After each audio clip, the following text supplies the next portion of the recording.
નમસ્કાર મિત્રો, સ્વાગત છે ફરી એકવાર તમારી યુટ્યુબ ચેનલ ગુજરાતી સાહિત્ય વિદ નિકુંજ યુટ્યુબ ચેનલમાં હું નિકુંજ પરમાર આપ સૌનું તહે દિલથી સ્વાગત કરું છું। મિત્રો, તમે ચેનલમાં નવા હોય ચેનલ સબસ્ક્રાઈબ કરવાનું ભૂલશો નહીં। તમને ચલો મિત્રો, સરકારી કર્મચારી, નિવૃત્ત કર્મચારી, પેન્શન ધારકો બાબતે હરેક અપડેટ મળતી રહેશે। તમને ચલો મિત્રો, પેન્શન ધારકો હોય તેમના પગાર બાબતે ડીએ કોઈ ભથ્થામાં અપડેટ આવે અન્યથા જે કોઈ પણ અપડેટ આવે જે પેન્શન ધારકો સરકારી કર્મચારી બાબત તમામ માહિતીનો ચેનલ પૂરત કરવામાં આવશે। તો મિત્રો, ચેનલને અવશ્ય સબસ્ક્રાઈબ કરવાનું ભૂલશો નહીં। સાથે સાથે મિત્રો, તમે જોઈ શકો છો જે વોટ્સઅપ ગ્રુપ, ટેલિગ્રામ ગ્રુપ બંને બનાવ્યું છે, લિંક ડિસ્કશન મૂકું છું। મિત્રો, અવશ્ય રીતે જોઈન થઈ જજો। આશા રાખું છું મિત્રો તમે વોટ્સઅપ ટેલિગ્રામ ગ્રુપ અને ચેનલને પણ સબસ્ક્રાઈબ કરી લેજો અને તમારા 100% મિત્રો ઉપયોગી જ બનશે, જે તમારા સરકારી કર્મચારી, નિવૃત્ત કર્મચારી, પેન્શન ધારક બાબતે હરેક તાજા સમાચાર તમને મળતા રહેશે।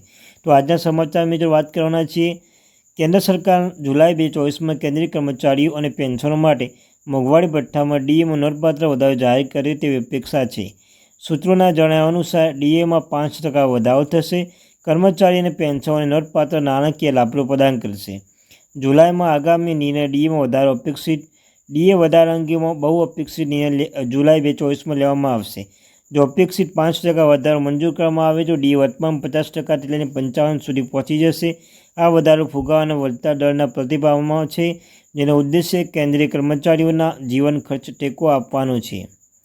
ડીએ વધારા માટે જૂન એઆઈસીપીઆઈ ડેટા નિર્ણાયક છે। જૂન માટેનો all Indian consumer price index AICPI data DA વધારે નક્કી કરવામાં મહત્વની ભૂમિકા ભજવશે। માર્ચ 2024માં અગાઉ વધારામાં ડીએ 46%થી વધીને 50% થયો હતો। માર્ચના વધારા બાદ કર્મચારી છેલ્લા 3 મહિનાનું એરિયસ મળી ચૂક્યું છે। ડીએ હાઇક લેટેસ્ટ ન્યૂઝ ફુગાવાના આધારે ડીએ 50% સુધી પહોંચશે। હાલમાં કેન્દ્રીય કર્મચારીઓના 50%ના દરે ડીએ મળે છે। સરકારી એસીપીઆઈ ડેટાના આધારે 5% વધારા માટે તૈયાર છે, જે સંભવિતપણે ડીએ 50% પર લાવી શકે છે। આ વધારાનો હેતુ કર્મચારીઓના પગાર પર ફુગાવાની અસરને સરભર કરવાનો છે। ડીએ એડજસ્ટમેન્ટ નક્કી કરવા માટે ફુગાવાનો દરો ડીએ એડજસ્ટમેન્ટ એપ્રિલ, મે, જૂનના એઆઈસીપીઆઈ ડેટા પર આધારિત છે। જૂનના ડેટાનું મૂલ્યાંકન કર્યા બાદ સરકાર તેનો અંતિમ નિર્ણય લેશે। ઊંચા ફુગાવાના દરને જોતા સરકારી કેન્દ્રીય કર્મચારીઓના હિતમાં તાત્કાલિક કાર્યવાહી કરે તેવી અપેક્ષા છે। તો મિત્રો, 50% થ્રેશોલ્ડ ક્રોસિંગ ડીએની અસરો છે।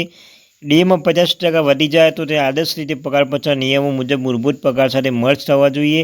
આ પગલે ડીએ ગણતરી પ્રક્રિયાને ફરીથી સેટ કરશે। જો સરકાર દ્વારા આ એડજસ્ટમેન્ટ અંગે કોઈ સત્તાવાર જાહેરાત કરવામાં આવી નથી અને મોદી સરકાર અને પગાર પંચ પાસેથી અપેક્ષાઓ રાખે છે કે મોદી સરકાર દ્વારા તાજેતરમાં નવી કેબિનેટ રચના પગાર સાથે લગતા મહત્વપૂર્ણ નિર્ણય અપેક્ષિત છે। સરકાર આત્મા પગાર પંચની રચના ટાળી રહી છે, પરંતુ ટૂંક સમયમાં નિર્ણયની અપેક્ષા છે કે વધુ કેન્દ્રીય કર્મચારી તેમના ફિટમેન્ટ પરિબળોને વધારાની આતુરતાથી રાહ જોઈ રહ્યા છે, જે લાંબા સમયથી બાકી છે।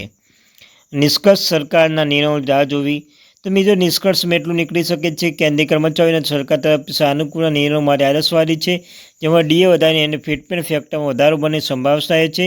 આગામી નિર્ણયોથી કેન્દ્ર કર્મચારી પેન્શન નોંધપાત્ર નાણાકીય રાહત અને સ્થિરતા મળવાની અપેક્ષા જોવા મળી રહી છે। તો મિત્રો, આ હતી અપડેટ।